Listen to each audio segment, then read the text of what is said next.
Initialement en mars, les élections régionales et départementales auront finalement lieu les 20 et 27 juin prochains. La liste des prétendants pour remplacer François Bonneau, le président socialiste du centre Val-de-Loire, est déjà longue. Au moins 8 candidatures ont été déjà officialisées, dont celle de Marc Fesneau, le ministre chargé des relations avec le Parlement et ancien maire de Marchenoir dans le Loir-et-Cher. Audrey Champigny est allée à sa rencontre. 3 questions, 3 réponses avec le candidat du MoDem.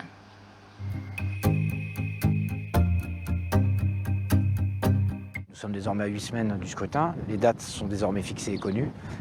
Et donc il me paraissait normal aujourd'hui d'annoncer ma candidature ici à Marchenoir, ville, commune dont j'ai été le maire, et où je vis et où je réside. Et au fond, partir de l'endroit où on est, où on s'est construit, où on a construit le démarrage de son parcours politique, ça me paraissait logique.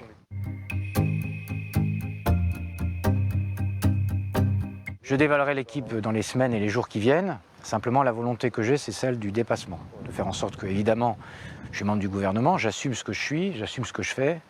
Je suis membre du MoDem, tout le monde le sait. Je serai entouré de nombreux membres de ceux qui constituent la majorité présidentielle. Mais ma volonté, c'est d'être au-delà de ces frontières-là, parce qu'on a besoin de construire une équipe, au fond, comme pour des municipales. C'est d'abord la jeunesse. Qui à la fois est impacté durement dans ses relations sociales et dans ses relations d'apprentissage, malgré les efforts qu'on fait pour essayer de maintenir les établissements ouverts. Et donc il faut donner de l'espoir, de l'avenir et des perspectives à la jeunesse. Et pour qu'elle trouve son chemin et sa voie, et qu'au fond elle se sente appartenir à cette région et qu'elle ait envie d'y rester plutôt que de la quitter. Puis le deuxième sujet, c'est d'être auprès des commerçants, c'est de regarder tous ceux qui souffrent de la crise qui est liée à la crise de la Covid. Je pense aux commerçants, je pense à tous ceux qui sont fermés, je pense aux opérateurs touristiques ou culturels, et puis je pense à l'aéronautique et à l'automobile qui est aussi durement impactée. On est en grande partie dans les compétences régionales sur lesquelles nous devons faire porter l'effort pour que de cette crise, quelque chose de mieux sorte.